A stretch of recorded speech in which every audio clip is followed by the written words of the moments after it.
Сайн байна уу?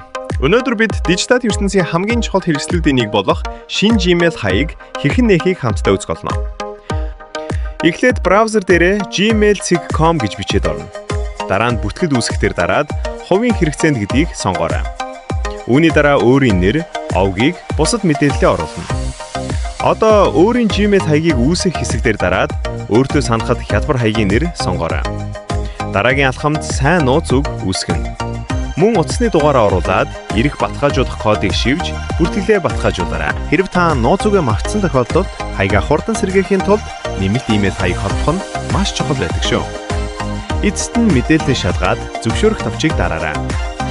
Ингээд та хиймэл оюуны болон дижитал ертөнцид нэвтрэх өөрийн шинэ Gmail хаягтай боллоо. Бичлэг таалагдсан бол лайк дарж, манай пэйжийг дагаж, хэрэглэгчдийн группт эсэхэ мартваа.